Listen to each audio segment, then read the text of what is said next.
पूरा विश्वास कर रहे हैं। आप लोग विश्वास करें इस बात का कि हरियाणा में तीसरी बार फिर से सरकार बनेगी और पूर्ण बहुमत से बनेगी। है कि हार और जीत मनुष्य को बहुत कुछ सिखाती है।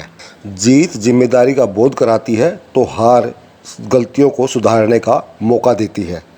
हरियाणा में 5 लोकसभा सीट खोने के बाद भी शायद मनोहर लाल खट्टर को इसका एहसास नहीं हुआ है।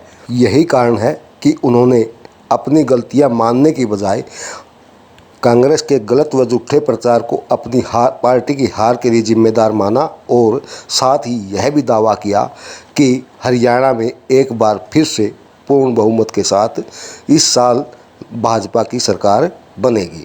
लोकसभा चुनाव में यदि भाजपा का टिकट वितरण सही होता तो शायद भाजपा सिरसा, हिसार, सोनीपत और अम्बाड़ा की सीट किसी भी हाल में नहीं खोती और आज भाजपा का स्कोर 5-5 की बजाय 9-1 होता। हरियाणा में बीजेपी की हार की मुख्य वजह केवल मनोहर लाल खट्टर ही रहे। बावजूद इसके मनोहर लाल खट्टर अब भी यह बात मानने को तैयार नहीं है। केंद्रीय मंत्री बनने के बाद पहली बार हरियाणा पहुंचे पूर्व मुख्यमंत्री मनोहर लाल का सोनीपत, पानीपत और करनाल में स्वागत किया गया। सुनिए मनोहर लाल ने क्या कहा। और उस प्रचार के कारण से हमारा एक वर्ग उनके झांसे में आ गया।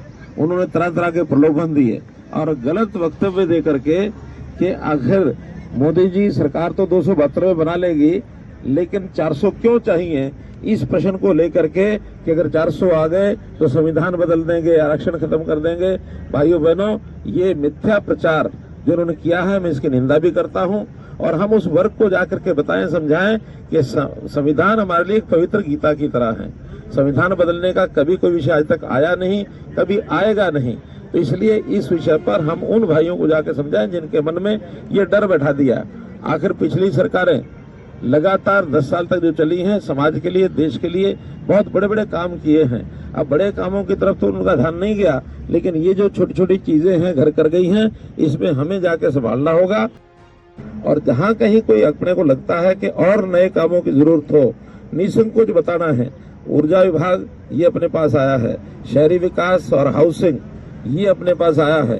तो ये दोनों विभाग बहुत महत्वपूर्ण विभाग हैं। इन विभागों के माध्यम से हरियाणा के खास करके जो दिल्ली के आसपास एनसीआर का एरिया है, इसमें तो भरपूर काम होने वाले हैं। आपकी ओर से कोई सुझाव आएंगे, कोई डिमांड आएंगी, उसको पूरे का पूरा समर्थन देकर के उन चीजों को आगे बढ़ाया जाएगा।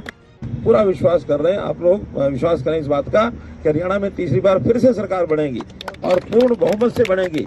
कांग्रेस का ये जो एक चौथा प्रचार है सरकार बनाने का, उनके घर में तो जिस प्रकार की खिचड़ी पकती अपने को पता है, लेकिन हमें उससे लेना देना नहीं। जनता से प्यार, जनता का आशीर्वाद ये अपने को लेना।